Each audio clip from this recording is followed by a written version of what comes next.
മനോഹരമായി വരച്ചിടുന്ന പ്രിയ എഴുത്തുകാരി KR മീരയുടെ നോവൽ മീര സാധു. ഇത് തുളസിയുടെ കഥയാണ്. ഭ്രാന്തമായ ഒരാളെ പ്രണയിച്ചവൾ, പ്രണയത്താൽ ഭ്രാന്തിയാക്കപ്പെട്ടവൾ, പ്രണയത്താൽ സ്വയം നഷ്ടമായവൾ. ഇവൾ പ്രണയബന്ധങ്ങളാൽ ജീവിതം തകർക്കപ്പെട്ട അനേകം പെൺകുട്ടികളുടെ പ്രതിനിധിയാണ്. തൻ്റെ ജീവിതത്തിൽ ഒറ്റപ്പെട്ടുപോയ അനേകം സ്ത്രീകളിൽ ഒരുവളാണ് മീര സാധു. നാം കേട്ടുപരിചയമുള്ള, നമ്മുടെ ഭാവനയിലുള്ള വൃന്ദാവൻ, അതിൽ നിന്ന് വ്യത്യസ്തമായൊരു ചിത്രം നൽകിക്കൊണ്ടാണ് നോവലിസ്റ്റ് കഥ ആരംഭിക്കുന്നത് തന്നെ.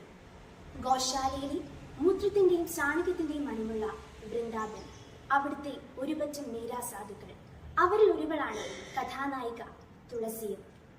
തൻ്റെ കല്യാണത്തലേന്ന് താൻ സ്നേഹിച്ച പുരുഷനോടൊപ്പം ഒളിച്ചോടി നിറമുള്ള ഒരു സ്വപ്നം ജീവിതം കണ്ട് അവൾ ഒരു പുതിയ യാത്രയിലേക്ക് പോവുകയായിരുന്നു.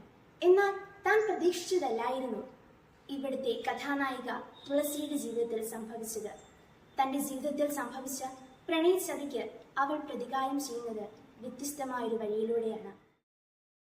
ഉടലിൻ്റെ വശ്യത തേടിയെത്തുന്ന ആൺകാമത്തിന് എല്ലാം സമർപ്പിക്കുകയും അതേ സമർപ്പണബോധത്തോടെ ഉയരും ഉടലും കൊണ്ട് ആൺവഞ്ചനയ്ക്കെതിരെ പ്രതികാരം ചെയ്യുകയും ചെയ്യുന്ന ഒരു മീര സാധുവിൻ്റെ കഥ.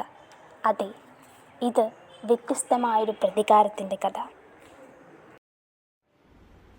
കഥയിൽ ഇടയ്ക്കിടയ്ക്ക് പ്രത്യക്ഷപ്പെടുന്ന ശവന്തേനി ഉറുമ്പുകൾ യഥാർത്ഥത്തിൽ വായനയ്ക്ക് ശേഷവും വായനക്കാരൻ്റെ ഉള്ളിലേക്ക് അരിച്ചിറങ്ങുന്നുണ്ട്. ഇത് ചിലരിലെങ്കിലും ഒരു വികാരത്തിൻ്റെ വേലിയേറ്റം സൃഷ്ടിക്കുന്നു.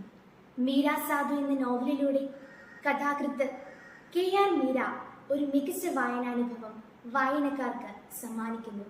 നിങ്ങൾക്കും ഒരു മികച്ച വായനാനുഭവം ഉണ്ടാകട്ടെ എന്ന് ആശംസിക്കുന്നു.